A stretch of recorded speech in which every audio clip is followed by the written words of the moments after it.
Here we go. 3, 2, 1.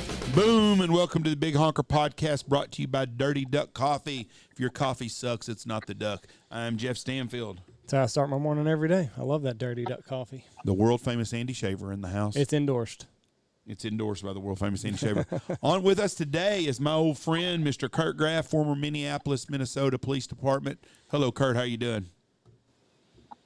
Hey, good, Jeff. Hey, Andy. How are you guys? We're doing good. We're excited to have you on. When was the last time you were on? It was about a year. It was right after Floyd. Right after the riots. And we thought, wow, that's going to, that'd be a thing of the past. And now we've went it almost a full year and things are worse. We wake up every day as current police officers or former police officers or concerned citizens. And like I tell our friends, I don't see it where it gets better. Things are worse. Tomorrow will be worse than today. The next day will be worse than tomorrow. And we're going to need some radical change. And I have no idea what it is. But I know left unchecked, they're doing things now that you couldn't fathom a year ago that they're allowing. And so what does that mean the next year will bring? I don't know. Now, when you say things are getting worse, specifically, how are they? Is it the way that police are treated? Is it the pay? Is it the things that they're having them do? Specifically, how are things getting worse? Well, the problem is, Andy, is a simple traffic stop now can lead someone to go to prison. The accountability for the police officer has always been there. There's a check and balance system. The accountability for the bad guy right now is zero. Right. We had the tragic incident in Brooklyn Center, Minnesota, a couple of weeks back, and it was a pure accident. A police officer reaching for the taser, grabbed her gun. She was screaming, taser, taser, taser, fired one round as if she was firing her taser, but fired her gun, and killed the guy. He had warrants. He had resisted arrest in the past. He had fled police in the past. So the problem is all horrific event and absolutely in the wrong. We tell people doctors cut off wrong legs. Anesthesiologists kill people by mistake. Mistakes happen.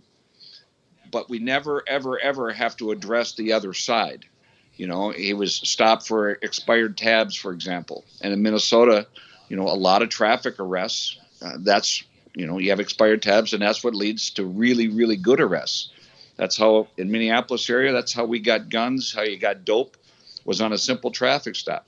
So now the left, the far left, the screaming left, if you will, has decided that you can't do a stop for a suspended object. You can't do a stop for a tinted window. You can't do a stop for a expired tab. If the person doesn't have a felony warrant, you're just going to tell him to go to court. This guy in Brooklyn Center had several warrants that he never went to, and that's why he was being placed under arrest. So again, even with the Derek Chauvin case that just finished a couple of weeks ago, no one ever says had Mr. Floyd complied, he'd be alive. Sure. And we're losing that. That's irrelevant for these people. And it's like, are you kidding me? So what we're seeing now and talking to, former colleagues, friends, current friends that are on the department, and not just Minneapolis, any department, Minneapolis is, when I was there was almost 960 of us that were sworn. They're down almost 300 officers right now. 300 total or down 300 or just 300? They're down 300. So they got 600 and they've lost a third of their force. That's correct. And the problem is they've initiated a no chase policy now. So during a chase, a lot of times a guy will stick a hand out the window to notifying that he's not going to stop, and it's gone. And so it's a heyday right now. I mean, you truly, and you talk to other officers, it's like, what's the point of trying to even waste my time to stop someone? And so what's happened is all these officers are now working as much overtime as they possibly can. The shifts are absolutely bare minimum. So a bunch of us older dinosaurs, we're going in and we're backfilling some of the security details and just being eyes and ears for, cops. And it's crazy because, and you already had said it, Andy, the pay that's the only thing I can see that's going to maybe bring some people back to the table. But I have a son, Andy, as well. And actually, he got to hunt with Jeff and I years and years ago. And he's a police officer south of St. Paul. He's 32 years old. And, his grandfather was a Minneapolis cop, and I was. And he grew up in that. And that's all he wanted to do. And I called him the other day and I said, go back to welding school. Yeah. I mean, what are you going to do for the next 27 years when you can't do a traffic stop? Literally no one's supporting you. And I don't mean his department. I mean all departments, the government, the president, the House of Representatives. In the Derek Chauvin trial, you heard Maxine Waters come to Minneapolis and say, if we don't get our verdict, you need to be confrontational. It's like, are you kidding me? This is during a jury deliberation. And the stuff, and it keeps happening and happening. And it's like, is there a fair trial in Minneapolis? Absolutely not. We all were screaming, move the trial to Texas, Oklahoma, Omaha. Let some people that hadn't been encompassed by this. And then I don't know if you guys saw the revelations last week. One of the jurors, and he happened to be juror number 52 when they vetted all the jurors, they found him with a picture in Washington, D.C. a couple months before the trial, wearing a "Get Your Knee Off My Neck" shirt and a Black Lives Matter hat. Mm-hmm. Then they showed his questionnaire where he had never been to any type of a rally or anything like that. It's an absolute, complete lie. So, yes, that's only one juror out of 12.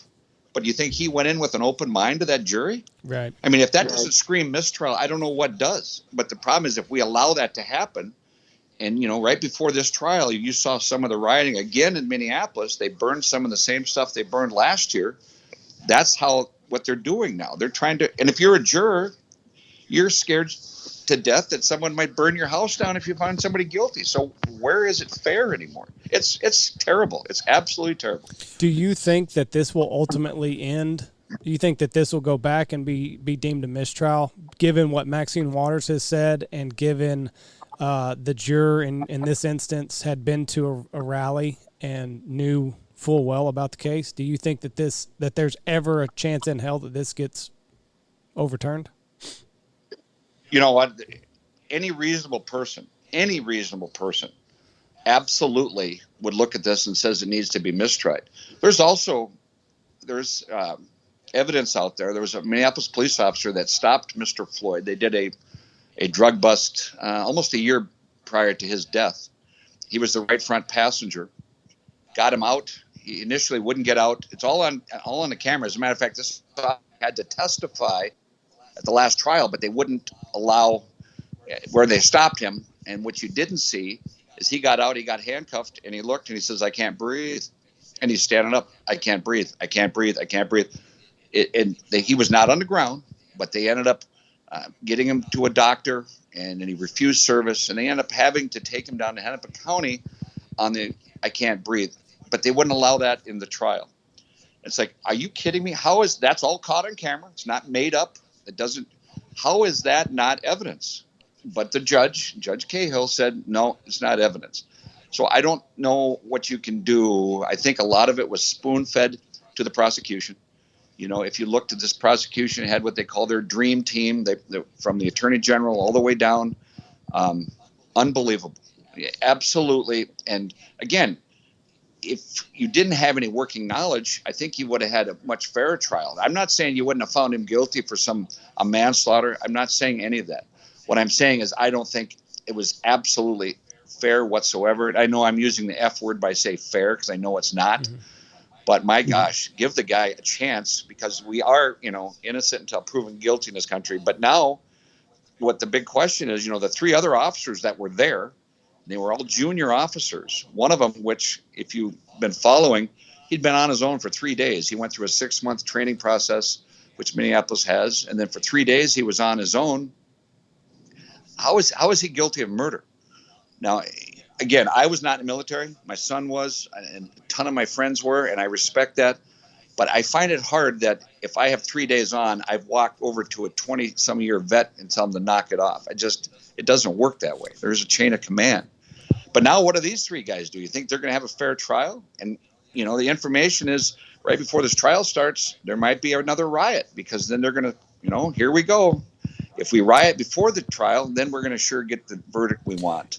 But again, I don't know where this stops. This is such a slippery slope. It's goofy. I don't think that, I don't understand how them 3 officers should be up for any kind of murder trial. I mean, if that cop would have shot that guy in the back of the head, those 3 cops wouldn't be in trouble. With nothing about it. It's fucking ridiculous. Well, now if you saw that too, Jeff, if you it was on Friday in the Minneapolis Star-Tribune, the feds have now come in and charged all 4 of those officers, including Chauvin again, for the violation of George Floyd's civil rights. So not only do they have an uphill battle for the state charges, when that's all said and done, then the feds come in and it's like, holy cow. And every single officer out there right now, and anybody that's the good guy, I mean, you know, the old little arrests cause little problems, big arrests, big problems. I mean, like I said before, a simple traffic stop, you might be looking at 30 years for doing the job you should have done. Yeah, they you know, we're turning this country upside down from within. There's one thing that's a common denominator in every one of these cases: comply with the police officer. George Floyd did not comply. Derek Wright, I think was the kid's name who got shot by the lady that was going to taser him. He didn't comply. Right. Every place it is. Finally, in Atlanta, they hired the police officer back who they fired, and they should have never fired at all. For shooting that guy at the Burger King. Denny's or whatever. They fired him, and now they hired him back and said, we screwed up. It's because he was doing his job. And these and didn't that guy, remind me, didn't that guy have a gun or stole the guy's taser maybe? Yes. Was that what it was? Yes. Got into a tussle with the officer, took his taser? And the guy shot his ass. And we're going to have to start standing up against Black Lives Matter because they're ruining our country. They are a terrorist organization. I'm for all fairness. I don't care what color you are, you should get treated fair. You should have respect on both sides. And it all comes down to every one of these cases that gets all this media attention. The people did not comply, from Michael Brown to every one of them. If they comply, they don't get shot. There are some bad police officers in the world. There's no doubt about it. It doesn't matter what kind of job you have. Someone is not going to be doing good. But when you're taking the control out of the police officers, you're asking for anarchy. And that's what's happening in all these cities. We was in Minneapolis. I drove through Minneapolis in February. And, Kurt, I'm going to tell you right now, I wasn't going to stop for shit. Right. Well, and the sad part is I wouldn't tell you to do that. And so our violence, so in 1995, and Jeff, you and I got to meet in 1997. In 1995, Minneapolis had their record number of homicides. They had either right at 100 or almost 100. And so the nickname Murderapolis showed up. Well, that year in 95, on the April 23rd, let's say in 1995, they had been 13 homicides that year. On Saturday here in Minneapolis, they just had their 26th homicide. So they're on pace to have absolutely all-time record high homicides. Well, the problem is, if you're not doing traffic stops, you're not doing suspicious people, you're trying to go to any particular call that's a priority 1 call, that's whether it's a stabbing or a rape in progress, you don't have enough officers. What I can't understand is these people, the taxpayers especially, do you understand that you're being shortchanged here? Do you understand that you, by paying tax, you have a right to be protected? And you're waiving that right. You're waiving that. You're telling, now in Brooklyn Center, the mayor, if you've watched him, he just announced, he's saying, yeah, we're going to have, in the Brooklyn Center Police Department, we're going to have non-police officers doing our traffic stops. What does that mean? Like, first of all, who's going to do it? And second of all, what's it going to take? 1 to die, 2 to die, 5 to die before they go, holy cow, this is nuts. And it is not. You can't. That's when I started out. You can't even fathom. A year ago, I never would have even had that thought come into my head. And now, not only coming into my head, they're talking. They want to defund the police, bring in social workers. It's like, you guys don't understand that there's a sect of people out there that it's not please and thank yous. It's not, what would you do, please, to, no, you have no idea. You guys have an idea, but I mean, society doesn't have an idea that they're animals. And like Jeff said, it doesn't matter what color. I'm not talking color. I'm talking all across the board. There's animals out there, and you're not going to be being nice. It doesn't make any difference to them. So they're getting non-police officers to do traffic stops. Is this like what you're saying, like the social workers? They're going to be doing it, or just anybody that wants to volunteer their time? They said they're going to. And if you Google back in the Star Tribune, it was on Friday's paper, or even yesterday's, but they're going to bring in police or non-police officers. So, and there is some accountability that in state statutes, I think you have to be a sworn peace officer to stop a vehicle. So they're going to have to try to figure out how to get by that. But then again, if you have a no chase policy, and if I see a guy behind me that's not a police officer, do you think they're even going to stop? You know, what would be the purpose of stopping? And in Minnesota, one of their biggest revenue streams, what they forget to understand, is license tabs. License tabs in Minnesota is based on the value of the vehicle you drive. So if you buy a new Silverado and it's $50,000, your license tabs for the first year might be over $1,000, and the second year they might be $950, the third year $800 or whatever. It's decreasing scale. But why would you buy a tab? Yeah, if you can't get pulled over for it. Why would you, as a taxpayer, they can't stop you for expired tabs? What Minnesota doesn't understand is then, okay, I'm not going to buy one. I'm just, if you're not, you can't stop me for doing it. What's forcing me to? Why should I spend this kind of money to do that? And it's a big revenue maker for Minnesota. Not thinking this all the way through. It's horrific. You know what's crazy about that? What you're saying is it seems to me like someone that tries to be legal, like all of us here are. We're going to go by the law. If I'm speeding and I get pulled over, I'm going to pull over. So basically, all you're doing is enforcing it on the people that do it legally. The people that are doing it illegally, they're not going to buy. They're not going to buy the tabs. They're going to speed. They're not going to worry about getting pulled over. They're going to do whatever they want to do. But the person that tries to go by the law, we're going to enforce it to them, basically. Well, Jeff, that's also the argument on guns. Yes. Every bad guy that we used to take guns off of, they were felons. They couldn't have guns. But guess what? They all had guns. And so guess who turned in the guns when they had these big turn-ins? Most of them was a grandma, 74 years old. Her husband passed away. He had hunting guns. Yes, we got to turn these in and melt them. So again, they always, when they sit in the White Towers and they write this stuff up and they go, hey, they forget there's people that don't care. They're not going to do that. They're not going to absolutely, hey, the bad guy's going to turn their guns in. No. And so what's going to happen is disproportionately more bad guys are going to have guns and more good guys. And again, everybody talks about this pendulum. Oh, it's swing. You tell me how it's going to swing back in this country now.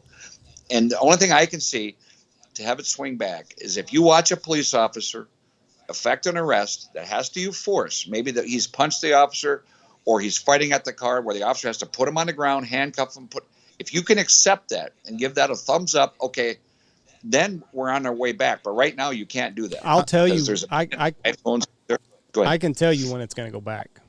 And it's going to be when enough cities defund the police, and when the people that are making these laws see this shit on their doorstep, that's when it's going to go back. But until then, I think my personal opinion is it's going to get a lot worse before it gets any better. I think that they go through with this utopia of let's get rid of the police, and I think until lawlessness gets to the lawmaker's doorstep, it's going to continue to go. Who would have ever thought we'd be living in a fucking Batman movie? Hey, you said that you want to know when it's going to change a little bit. We seen a break on a case that kind of surprised me. The girl that got shot by the officer in Cleveland, I think it was Cleveland or Columbus, Ohio. Yeah. And LeBron James put his big fucking mouth in it, and he's a fucking idiot also. It's turned out to be that kind of has gotten squashed when you found out what happened with the officer. And that really surprised me because that has not been a big story like they thought it was going to be because the officer did his job. Did you see that video, Kurt? Yes, I sure did. The parents were just, I couldn't imagine, their daughter is about to fucking stab another foster chick child. I found out in front of them, and then they start yelling at the police officer. You're not going to shoot my baby girl. She's about to rip this girl's guts out right in front of you, and that's not a big deal to you. Well, the old damned if you do, damned if you don't. You're the first officer in the scene. You went through all your training. You now have to make literally a split-second decision. Do I stop the threat, or do I allow it to continue? And then now I'm going to have one victim, two victims. Where does it stop? Right. And so that's what you're trained to do. You stop the threat. So the problem is, sadly, I've been in two different instances like that. But guess what? I had the department back me. The attorney, county attorney backed me, and they went through all that. Right now, who's going to back you? Nobody. Who's going to? With that film, you saw it. Like he just said, look at LeBron James. Accountability? Are you kidding me? I mean, again, where is the person? If she's not stabbing, she's not shot. That's exactly right. Where is the accountability? Individual accountability does not exist in most parts of the world, and you can, whether you say good guy, bad guy, yeah, everybody, we still stop at stop signs. Mm-hmm. But I'm telling you, if you drive through Minneapolis now, there are spots that green lights mean nothing. They mean nothing, because if you're not going to get a ticket for it, why would you stop? And I mean, like Jeff said, it is a Batman movie. You're looking around going, did I wake up in a Twilight Zone here? What is going on here? It's insane. I got a question for you, and I've wanted to ask someone this, and you'd be the perfect person to ask. There's got to be parts of Minneapolis that are the suburbs, wealthier suburbs and stuff. Is every area around Minneapolis having these issues, or are there some suburbs where things are still a lot of law and order? No. And actually, Minneapolis itself's got some incredible, beautiful areas. But what's happening is, if you look at through the governor of Minnesota, the attorney general of Minnesota, and break it down from our representative, Miss Omar, who represents a big part of Minneapolis, who, where she wants to now create a federal police because she doesn't believe in the state police. Although it's funny, I get a kick out of people that come from Mogadishu or wherever, or your relatives, and then you want to, put your laws that don't work in your country. You want to say we should have them in this country.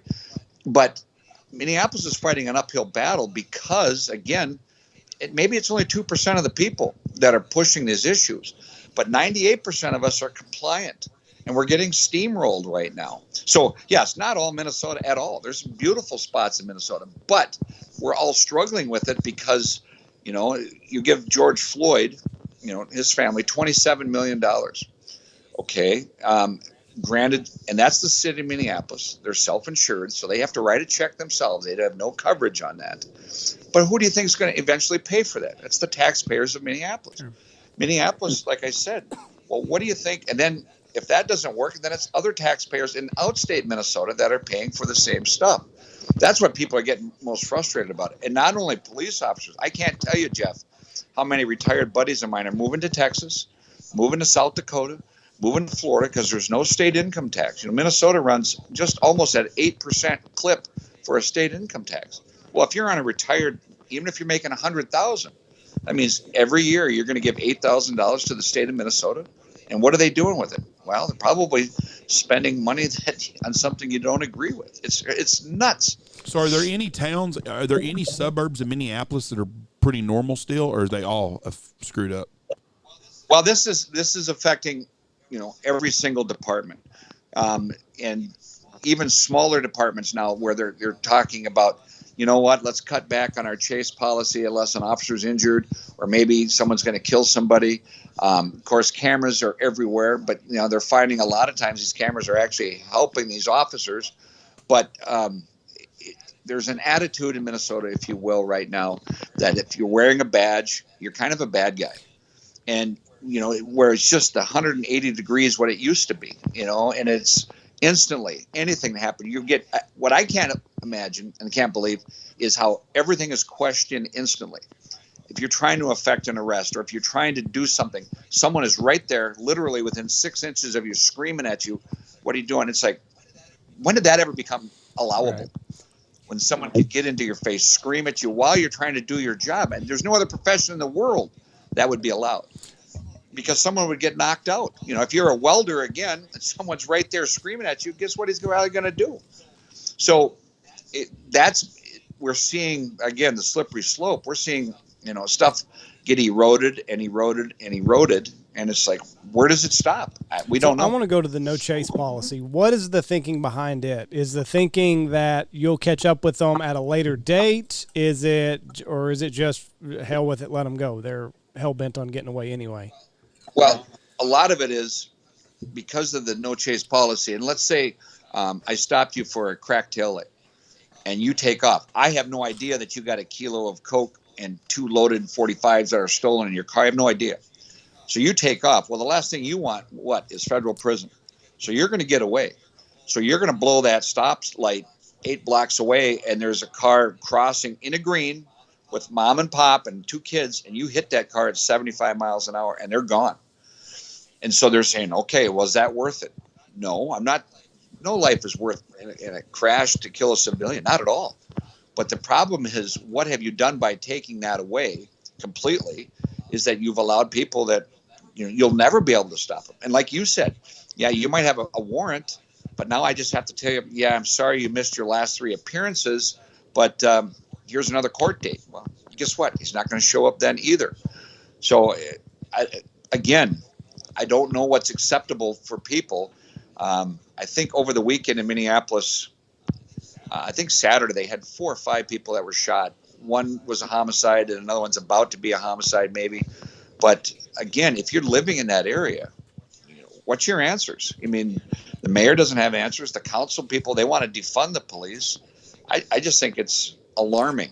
It's alarming to what the future The disrespect for police officers is everywhere in the nation. We live in a fantasy land because we still live in the land of law and order, a little small town in West Texas, and I think most small towns everywhere in the country are about the same way. And we don't see a police here. Our police officer walks in a restaurant or something. There's nobody calling him names or nothing, because if you did, someone else would get up and slap the shit out of you. Probably another civilian would. But in the big cities where the population is, cops are looked at real bad. I saw a black lady got pulled over in California by a Mexican police officer, and all she did was make fun of him for being a Mexican. I mean, called him all kinds of names and everything. And you're not going to be white. You'll never be white, blah, blah, blah, blah, blah. She's a fucking teacher. They need to fucking suspend her ass wherever she's at. There should be some kind of moral code for teachers also. And I can't believe we've gotten to a place in the country where we have disrespect for someone trying to uphold law and order. Because just like her, if she goes home and some guy breaks into her house and he tries to rape her or kill her, she's going to call the fucking cops. Yep. The person that's protecting her is the one she wants to make out the bad guy. He's not the bad guy. It's those thugs running around slinging dope on the corners that are bad. It's the people that are raping and killing. But our politicians, for some reason, think they need to bend over backwards for, I don't even know, 3% of the population that are criminals, maybe. And I just don't understand it. Another problem I have is the Black Lives Matter movement. I don't have a problem at all with NAACP. At all. Right. If the NAACP asked me to give some money for the United Negro College Fund, I'd give some money to them. No problem at all. Has Black Lives Matter done anything in this country to make life better for a black person? No. Have you heard of a scholarship? Have you heard of a youth center opening up anywhere? They've done nothing but give that money to a bunch of politicians to blow. And that's what, but they're the face of all this shit. And Reverend Al's the same way. And I get so sick and tired of this crap happening all the time. And until we, as conservative Americans, I don't care what color you are, stand up, we're going to continue to fight this battle. And I'm with Andy. I don't think it's going to get any better. Why would it? Not in the big cities. I think you're going to see a lot of people from the big cities moving to the small towns. And that's why I was asking about the small areas around Minneapolis, like the Burnsvilles and all that, if places like that are having a lot of problems also. Well, they're not, they're having problems in that because, they're talking sweeping changes across the state of Minnesota. Not all the legislature. Again, most of the conservative legislatures, they understand what's going on. But, it all goes all the way back. Some of these inner cities, if you look, sometimes the voting is 18% of the voters vote, and look who they vote in. And they vote these people in that don't have the pure perception of what it should be. I'm scared. I would say, when my son Andy and your Andy, 25 years from now, you may have spots in the United States. It's no longer United States. It might be the states of America. And you may just never go to this part of the world, and you may go to that part of the world. I don't know until someone stands up, or a group stands up, or like you said, citizens stand up saying, enough is enough. We're taking it back. Then we have a chance. But right now, that is not happening. There is not a voice of reason on the other side. No, and you go to places like you go to Paris or you go to London overseas, and they've got neighborhoods the police officers don't even patrol anymore. The Muslims have taken over. And that's kind of what's happening with Minneapolis with the little Somalia area, I guess. And it just blows my mind that we have gotten to this point, that this far over absolutely thugs. I mean, you show me an innocent person killed by a police officer that was an innocent person. It don't happen very often. Well, and sadly, Minneapolis had that one 2 years ago. There was an Australian woman. Her last name was Diamond. They had two police officers in a car. The right front passenger was a Minneapolis police officer who was Muslim. And she walked up. There was unknown trouble. She walked up and slapped the squad, and he fired from the right front over his partner's arms, who was holding the steering wheel, went through the window and shot and killed her. And the state of Minneapolis, her last name was Diamond, they paid $20 million to that family. And they put him in, he went to prison. They found him guilty of murder. And he was, like I said, a Muslim Minneapolis police officer. And, you know, what's amazing, police officer in Minnesota, if you get killed in the line of duty, there's a state statute. I believe it's $500,000 now that your family will get. Well, you're writing checks to George Floyd's, you know, true $27 million to George Floyd, and the cop would have gotten $500,000 had it been the other way around. Something's wrong there. I mean, it's, again, Jeff, here's the question. 10 years from now, who's going to be a cop? You know, the cops, the hard ones right now are the guys that are 35, the men and women, 35, 40, 45.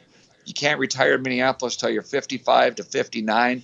What are you going to do for the next 15 years? Just put your time in, keep your head down, you know, and try to, maybe you have to go to your 911 calls. But, and then if you're 28 years old and you're seeing all this, you're going, yeah, I think I'll do something else.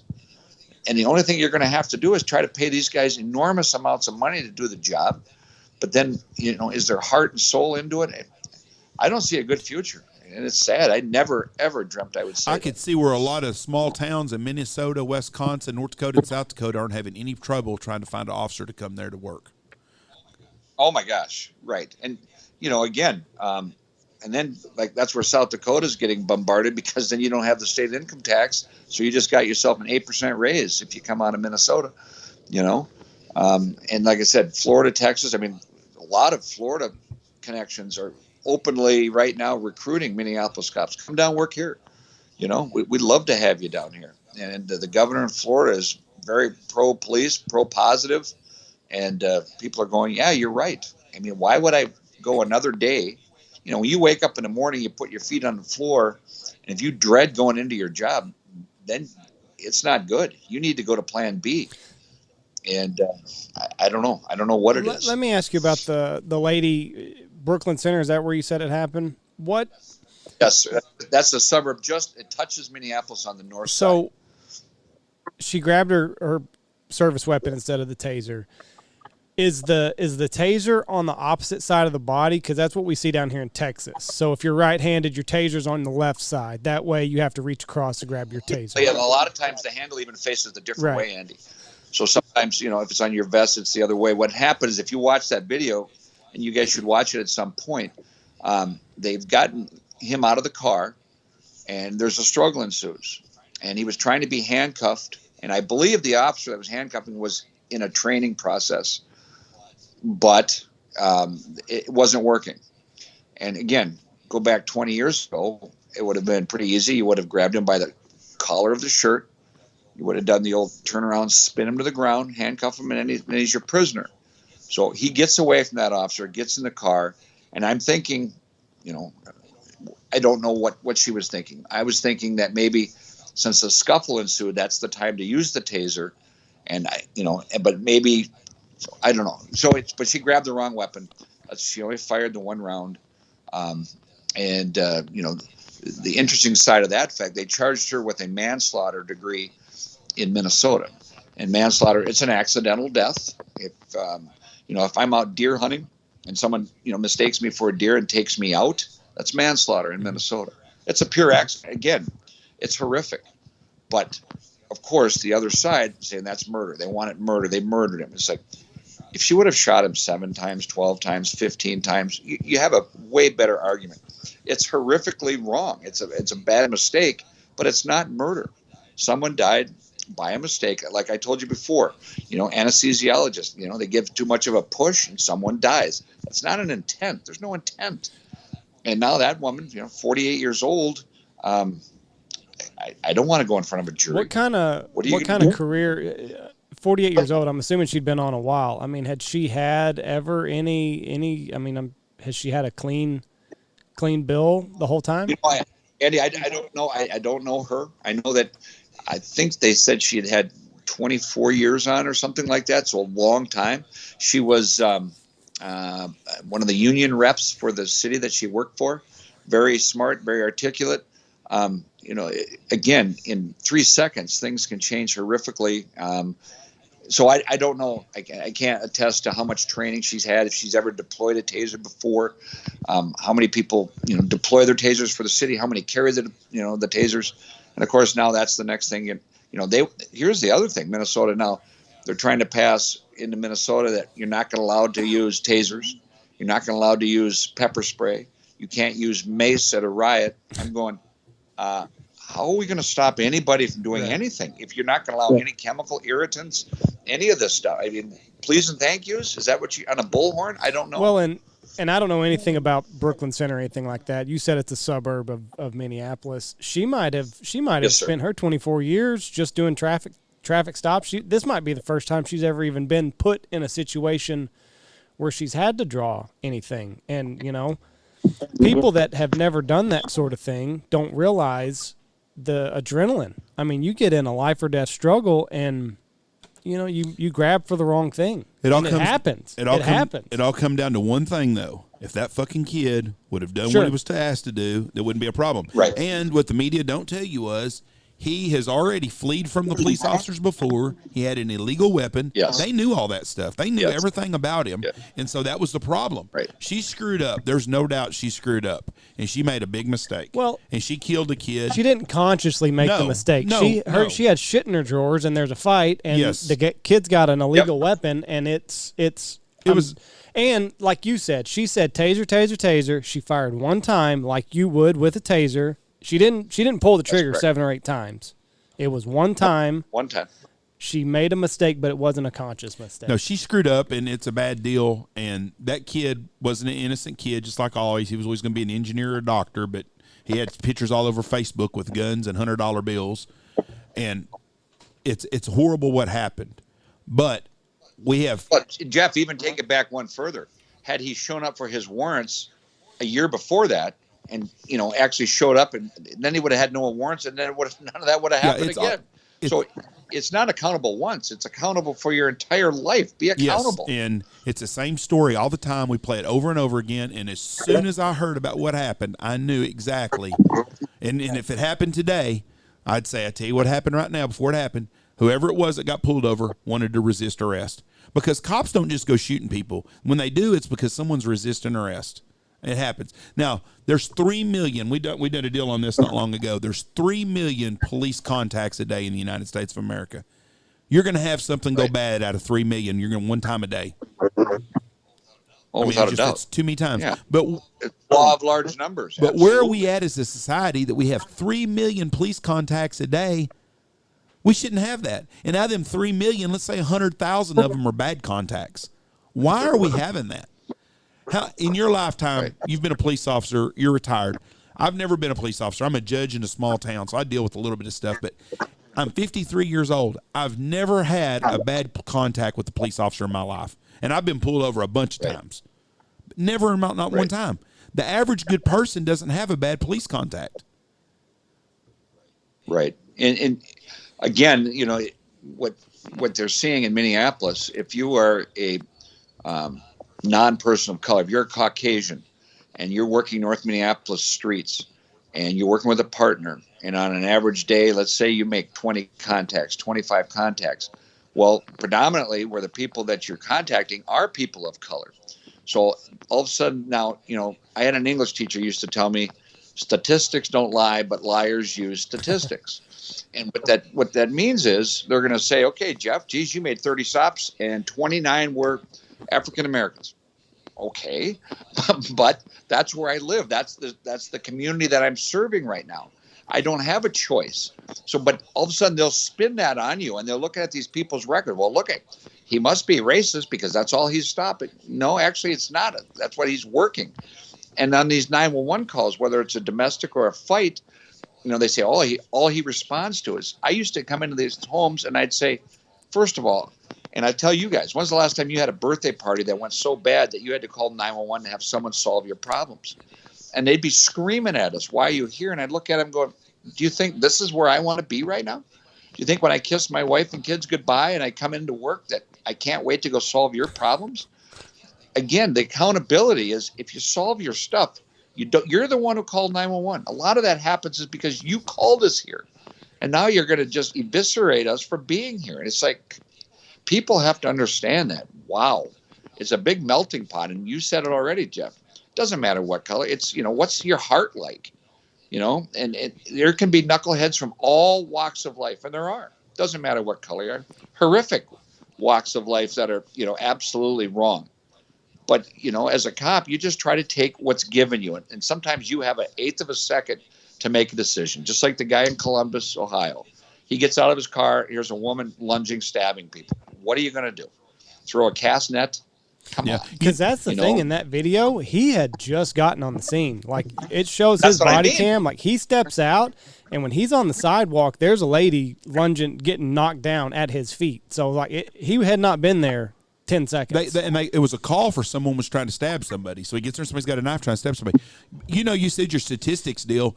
We got a racial profiling charge on us, or not charge. We got a letter from the state one time here in Knox City because we were unfair to Asians because we had one Asian guy got pulled over and he got a ticket. So our racial profiling was 100% against Asians. I don't know that we have an Asian living in Knox City. He's the only Asian to come through Knox City, and he got a ticket. Yeah, he was going 65 and a 40, but we're being racial profiling here. But that's the kind of stupid shit that you get, What's going to happen when we get a black police officer that does one of these shootings? That's going to happen. Is it going to not even make the news, or is it going to be on the news?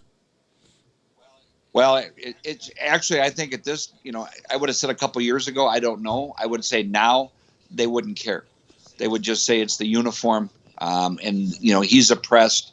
I had the privilege of working with several black officers that were phenomenal. I saw them do things that you can't even imagine, the bravery. But I also heard that black police officer partner, male or female, take more grief than you and I have ever taken in my whole life. It's the hardest job in America. And I'm talking people screaming at him, call him every racial name in the world, and I'm going. And I, as another officer, I wanted to go choke somebody out for, you're attacking a police officer right in front of me. And they'd say, don't worry about it. We got this. And it's like, I was appalled. All that guy was trying to do was make a difference. Just like that's what I was trying to do, make a difference. But, you're damned if you do, damned if you don't. It truly They is. get called Uncle Tom every time they make a call, and they get called the N-word more than anybody does. And it's ridiculous. And I'm just thinking, here's a guy, especially one that grows up in the neighborhood. Yeah, they grew up in a neighborhood. He goes back to work there, and all of a sudden he's a bad guy because most of them are ex-military guys, went to the military or college and played sports or whatever they do, or just went to college, got a degree, come back and work. But since they've bettered themselves and they've gotten out of living in the ghettos and they've moved off to the suburbs and they're an officer and they work there, they're bad for bettering their lives. Well, and not even that. Like all they're doing is trying to make this hellhole a little bit better. Like, they're not doing anything else other than coming back to a neighborhood that they grew up in, or a neighborhood like they grew up in, and they're trying to make it fucking civil. Yep. I was told last night that there's a law trying to be passed right now where you can't do any more TV shows with police officers to follow cops around anywhere. Yeah, those live TVs. And I think that's bad because live PD showed the real side of being a police officer. And you know what? It showed cops are doing a great job. And it showed how many calls they do where they do good things. Well, that didn't fit the national narrative. They want to make police officers out to be bad people. And I wish everyone, like Elaine Omar or whatever that worthless twat is that y'all have up there, I would like to see her go ride in the inner city with the police officers at nighttime and let her see how dangerous a job it is. Well, they wouldn't even believe it. The mainstream media they don't want to address that. They want to pretend that's behind the black cloud here. Let's not open it up, because it's a seedy, I've had so many people in my career that used to ride with us and they'd go, I didn't know it was like this. And I'm telling, we used to have to, from the University of Minnesota, they would do ride-alongs and they might have been as liberal as at the end of 8 hours, they're going, is this what it's really like? And it's like, I can't believe it. I got to go tell my friends, and I encourage people. I mean, people should see what these people see every day. It's just goofy. And again, it's not better, but I wanted to mention one thing. And I know you guys are so awesome and you have such a powerful voice. And I talked a little bit about my son, Andy, but there's an organization and it's now opened in Texas. And I have to tell you the town, but it's in 10 states now, and where some of your listeners can really make a difference to both cops and military. We're not asking, no one's asking for any money, but it's called HHO, and it means Hometown Heroes. And my son Andy's on one of the boards, and it just opened in Texas in a city called De Leon. I don't know if I'm saying that right. About an hour and 15 minutes from here. Right. And so a guy by the name of Sean Osterberg, and Sean's a military guy, but all this group does, and I mean all they do, they take out cops, current and retired, and military, current, retired, and everything from hog hunting. We go ice fishing. And the thing has grown. We've done ice fishing contests, and so many times these cops right now, especially, no one likes them. I'm not kidding. And so here's the time that we have farmers and we have hunters and fishermen saying, hey, let's take 3 active cops. Let me take them fishing for the day. So some of your listeners might want to get a hold of Sean and look at Hometown Heroes, just because I'm telling you, these guys are reaching a breaking point. And here's something that you don't have to send them a nickel. They don't want any money. But what they can do is just give me a day away from the city, or a military guy who maybe lives in an apartment and he doesn't have a boat or a truck or anything. And I'm telling you, that has been so rewarding to be involved in that and just watch some of the smiles that these people have, because all of a sudden they're around other people that care about them. And it's, wow, therapeutic. But you guys could be such a voice, and your listeners could go, that sounds really cool. How do I get involved? And so it's just HHO. You can Google it, and it's really a cool deal. Do you think that we will see more negative police encounters as this cycle continues? Because like you said, you're almost damned as you do and damned if you don't. But like, you get a guy that, like you said, is just immersed in this negative environment of people constantly berating him. Do you think that that's going to kind of work on the psyche of some of these officers? Oh, Andy, horrifically. And, the suicide rates, my big fear, I mean, if no one likes you, I don't care what profession you're in. And the only people that you count on are your coworkers, and then maybe 2 of the 3 coworkers, just like those 3 guys they're charging now, they're all at that call together. And now who's on their side? They got nobody. I mean, the department has washed their hands from them, other police officers. And so they're looking around like, I thought we were a big team here. And when your own boss or supervisor or anything, and especially when you thought you were doing the right thing.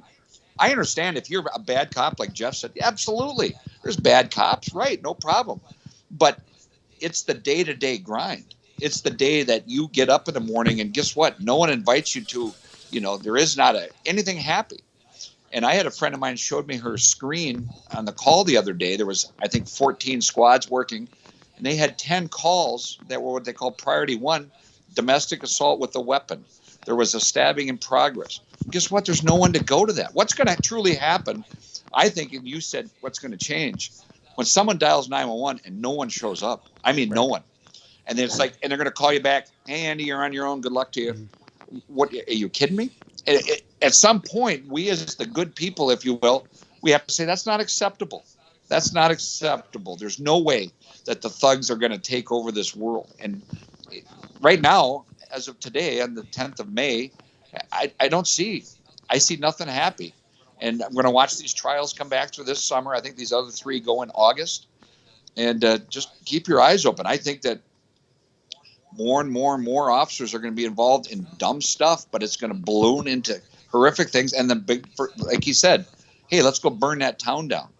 Let's Antifa. Come on, let's the Boogaloo. Look at the city of Portland. They're a year later, and they still haven't figured out their problems. They're bombing their own police department. I mean, where does it end? If you can't stop it, well, what's the point? Give them the keys to the city? I don't know. I don't understand how the local politicians survive in Portland, because if I owned a business and they were doing that shit to my stuff, I don't know what I would do, but I don't think it would be nice, and I think I would defend my stuff, and it would probably be a lot of bloodshed, and it could be my own. But how does the mayor of Portland survive all the phone calls and the negative? Because you can't tell me guys like that are going to get reelected, because there's too many people that are Democrats that are older people that are sick of this shit, that live in these towns. There's too many black people that live in these neighborhoods in Minneapolis that are sick of this shit. I know there's got to be a ton of black people that live in Minneapolis that are tired of the Black Lives Matter and all the marching and all that shit. They want a fucking normal life. Minneapolis used to be the all-American city with Mary Tyler Moore. I mean, Hell, who wouldn't want to? Without a doubt. It used to be a Without a great doubt. place to think of living in Minneapolis. They got cool weather, they got fishing, they got hunting. People like to have it. I mean, it's just a good place. Now, when I think of Minneapolis, I think of fucking little Somalia. Well, again, you look back at 20 years ago and 30 years ago, cops, if there was a rabble rouser that was starting a situation, maybe a riot, what would happen is we called them the body snatchers. They would grab him, bring him off the side, handcuff him, take him to jail. His voice was then silenced in that he was screaming obscenities or whatever. Well, now you saw it. You can't touch anybody. You can have people on when you're in riot gear that are 6 inches away screaming at you, throwing the finger up you, got your camera 8 inches from your face, and that never gets stopped. So what does that do if you're an observation person? You're going, hey, that looks like fun. I should do that. Now, if that guy would have been knocked out, somebody would have, butt stroked him because he's too close, the next guy might have looked and gone, I don't really want to get hit in the back of the head with something like that. I might not go do that. But now anybody can do anything. There are actually the line in the sand is basically gone. Where is it? We don't know. I'm deathly afraid that officers are going to be ambushed, killed, and then what are we going to say? No one's going, oh, that's the hazard of the job. Where was that place? Was that in L.A. where the two cops got ambushed? That happens all the time. Yep. Well, the famous, it was last year. They were sitting in the squad car and somebody came up. Ice cream place or something like that. And they ended up getting out, and I think the female officer drug her partner out and saved his life. Yeah, because it's got that meme. It showed LeBron James pulling his hamstring and had to be carried off by 2 or 3 guys, and it showed her carrying her. She got hit jaw. in the jaw. That was in New York. Was it in New York? That was in New York. Yeah, she had got hit in her jaw, and then she was doing a tourniquet to her partner when he's laying there. What a fucking picture that is. Like, they're literally back to back, weapons drawn, and it's like, it's fucking go time, and we're going to stay here until the cavalry arrives. We're going to have a lot of battles this summer in big cities because it's just every time it gets hot and people get on the streets, they don't work and they're doing all this shit. But we are coming to a breaking point with our country. Just like right now, you can't go to a fast food joint anywhere. Nobody wants to work because they're all on this fucking government unemployment. There are a lot of jobs out there to be had, but nobody wants to work. And the problems with the police and all this shit is just festering, and we're getting to a boiling point. But you won't see me spending my money in big cities all over this summer, and I think a lot of other people are that way too. I don't trust going to the big cities anywhere. Well, what we're sad about is, whether in Minnesota, you had the Twins, the Vikings, the Timberwolves, the Minnesota Wild. They've kicked a lot of the Minneapolis police officers off of those. They don't want them there. It's like, really? I mean, it's such a backlash to, like you said, a couple, 3, 4 bad officers. Even if it's 100 bad officers, that would still mean 90% are good, and I think it's way higher than that. But nothing. Again, show me anybody, and let's look in the next 6 weeks. Show me a reasonable person that's going to stand up and say, "I've had enough." And I don't think you can find one yet. I don't think they're there. Would you take your kids? So does that mean? Would you take your family to a Twins game? Not in a million years right now. No, and I love the Twins. I mean, my oldest son's name is Kirby, for God's sakes. And it, right. And so but no, I mean, it's, first of all, you got a chance of getting whacked walking into the game. It's usually after hours, but there's violence. And it's like, why would I do that? Why would I risk that? And after COVID, and I don't know. I'm the last person that I thought would ever say that, but it's, and I'm not telling people on here, oh, it's dangerous to go to a Twins game. I'm telling you, I wouldn't go. And and so you can. Here's the flip side to that. I wouldn't go to Minneapolis to a ball game, but, and I'm not a baseball fan, I would take my family to a Rangers game in Arlington. I wouldn't feel unsafe. I wouldn't feel unsafe because we're in Texas, and you feel, and shit's happening here too. Don't get me wrong. I wouldn't go to Austin, Texas, but I would go to Dallas to a Cowboy game or to Arlington to watch the. I would feel safe there. I wouldn't worry about getting jumped on the outsides and all this shit happening. But I wouldn't go to a game in Baltimore. I wouldn't go to Minneapolis. I don't think I'd go in Chicago. I wouldn't go in St. Louis. There's a lot of them places I wouldn't go. But in Texas, I feel safe. And it's just a different state and a different things. But it's sad. But how many millions and millions and millions of dollars are these people and businesses going to lose in these areas before they finally realize they need the police officers? Well, look in downtown Minneapolis, the national headquarters for Target. Minneapolis has got some huge national companies, Best Buy, 3M, all of these companies. And, they're looking around and they're trying to figure out, especially like last year in the riot, they burned down a Target. Well, at some point, it's like, wait a second, we're trying to be in locations because the consumer needs us here. And then you turn around and you burn our store down. It doesn't make any sense to us. So they've rebuilt it again and it's up and running. And like I said, it serves a great purpose, but we're just one bad call from the riots starting all over.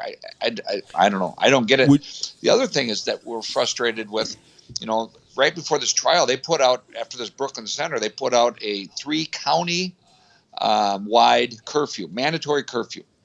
Everybody had to go at 7 o'clock at night. You were done. The whole 3 counties, it's 2 million people. Well, the Brooklyn Center, at the police station, the riot, there was 1,000 people. 1,000 people were still rioted. Even though there's a curfew, all the good people, if you will, millions of them are sitting at home. No restaurants, no nothing. You're at home. But 1,000 people rioting. I said, geez, it would have been nice. The National Guard had been activated. Let me give 100 buses from somewhere and let's arrest all 1,000 people. Because if you allow the people, they didn't care there was a curfew. So, you ruffle your feathers and going, look what we can do. Well, who cares? So if you're going to make a big, stand, okay, we're going to change everything. Well, then make a stand and do what you're going to say you're going to do. Well, we can't arrest those people. Why have a curfew? On the flip side of that is Target then will write Black Lives Matter a check for $2 or $3, $4 million after they burn their store down for the second time in a row. Stupid shit. Yeah, well, I know. Again, it's people don't want to. I don't know. I have no idea what, like I said, and I hope that around the trial in August, have me back on or right after, and I can give you some updates. But I'm going to promise you this: we will talk about things that happened in the Minneapolis area that we can't even fathom that are going to happen today. I will tell you some things and you're going to go, are you kidding me? And we'll look back to May 10th going, we didn't even think that was an issue. But it's still unraveling and it's unraveling. And I don't know where it stops. But if we may see these cities defund the police, we may see civilians doing traffic stops like they're already. You can't even put your head around it. How do you get wrapped around that? Well, and that's dangerous too. Like you're going to get an untrained civilian out there, absolutely. And he's going to start doing these traffic stops. Like, what's going to stop him from just going ape shit crazy with a mag light and beating the piss out of somebody? Can you imagine some DWI stop? Yeah, I mean. Oh my God, absolutely. Yeah. Again, it's people in ivory towers think, oh, this will work, but it doesn't. No, they don't have no street creds is why. Before we get off here, I want to ask you a question. Tell me about the goose above your head. That's an I know that. Goose. I guided in Alaska for 6 years in the early 1980s. I was in the Alaska Peninsula, and at that time, it was the only place in North America that you could shoot the emperor goose. You were allowed 6 a day, and in those days, we had herders make us some decoys, and so you're in Alaska Peninsula. What was cool, we'd hunt 2 different oceans. In the morning, we'd hunt the Arctic Ocean, and then tide would come, and then we'd switch over and hunt the Pacific Ocean. But the average sustained winds in that part of the country is 45 miles an hour every day. But these geese were a bag of hammers. They'd come in, and they called similar to a flute type call, but they'd come in, and the flock would be long. It would be 10, 12 birds, but they would not one behind the other. They'd all come in like a line coming right at you. And so then after 1986, the federal government stopped all hunting of the emperor geese. And the issue was the natives were allowed to harvest all the eggs they wanted during this time of year, during the springtime. And so it just decimated the population. And then they had another season come back, but now I guess they're back to natives only that can hunt. I think you can kill one. You got to get a special tag to kill one, but right. But that I saw that. And that's a trophy goose right there. Yeah, well, it is. And you know what, Jeff, I'm telling you, one of these days, I'm going to bring a couple cops down, active and retired, and we're going to come in and we're going to sit in the blind with you, and we're going to just say, what do we do next? I can't wait. Well, we'd love to have you down here, and we're going to get back with you this summer when all this stuff comes on. But I appreciate you being on here today with us, Kurt. Stay safe up there. That worked out good, Andy. Sure good to see you too, man. And just you guys keep doing what you're doing because there's not a lot of voices out there, and don't give up. We're going to keep doing what we're doing. And it's the organization is HHO. HHO, Hometown Heroes Organization. And I'm telling you, research a little bit and you will change some people's lives. and literally, you may get somebody that says, "Well, I can go to work one more time." It's pretty cool. Beautiful. We sure do. We might have to get the guy that just started it on. Get him on the podcast with us. Yeah. We'll do that. Might have to. He would jump on with a second. Great guy. He's a military guy, and he's full of information. We will do that, Kurt. Thank you, bud. Short drive. So. God bless. Right, God guys. bless you and be safe. Thanks so much. Bye bye. Bye. Oh, I didn't mean to do that. Interesting take on all that. Gosh almighty. Yes, it is. Thank you, Jesus, that I don't live in Minneapolis. And what a cool town, too. Gosh almighty. I do not see it getting any better until it gets a lot worse. It's going to be some major changes to fix things. Because, I mean, like, the way things are right now, I mean, it keeps going and it keeps going. But I truly believe that until we try this experiment of defund the police in a major city like Minneapolis, and then Ilhan Omar calls the fucking cops at 2:00 in the morning because bad guys are at her gate and there's no way to come. Well, that's what it's going to take. You're exactly right. It's when the powers to be get scared, and they're going to see we're living in real Gotham in some of them places. Yeah, right now. I mean, no, you're not far off in that analogy, but I mean, it just we're like appeasing 20% of the people, and that's what we're doing in the big cities because where we live, 98% of us are on the same side. I wonder if COVID, if they relax some of these, if people got back to work, would we still have a lot of these problems? Had we not seen COVID last year and shut everything down when the George Floyd incident happened, would it have gotten to the point of where it is today? If we didn't have because everybody was at home and nobody had anything better to do than to riot. I think you're right on that. I think if we wouldn't have had COVID, we wouldn't be nowhere near where we're at now. We wouldn't have this. We would have Trump would still be president if it wasn't for COVID. Sure. And but that Trump doesn't affect what a lot of these people do. No. Level. But he would have kept things a lot different. But you're right. The whole COVID, it was a perfect storm for him. It's just a fucked up deal, and it's continuing to get worse and worse and worse. And it's not going to get better because the media could fix a lot of this. Sure. They could quit reporting on a lot of these, or they could wait for the fucking facts to come out. One thing I didn't ask him was why they didn't release the whole Floyd video. The Columbus, Ohio deal. When Columbus, Ohio released that video that same evening, done. I knew damn well that cop was innocent. Yeah. Of doing his job. He did the right thing, and it's just squashed it. Other than LeBron, and LeBron has ruined his legacy over this. I hope so. He has. He's a worthless fucker. I mean, and what's sad is he's done so good for a lot of people, but it's his agenda. He's got that same Bill Gates God complex, and he thinks he's more than he is. Did you see the reason that Bill Gates and his wife split up? Well, that was one of the reasons, is him and Epstein's relationship. She was worried about that. Yeah, I think there's more to that. I think maybe we're finally finding the first person on that side that's got a conscience. Maybe. You know? But yeah, she said she was concerned about his relationship with Epstein. Well, I would be too. All right. Thank y'all for listening to you. God bless y'all and have a great week. Well, that was fast, Jefferson.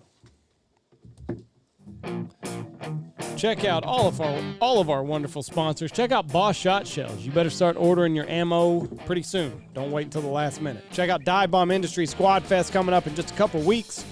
Dirty Duck Coffee, Lucky Duck, Looking Glass Duck Club, Blind Grass, Pacific Calls, Goose Creek Retrievers, Gundog Outdoors, Banks Hill Whiskey, and Stanfield Hunting Outfitters.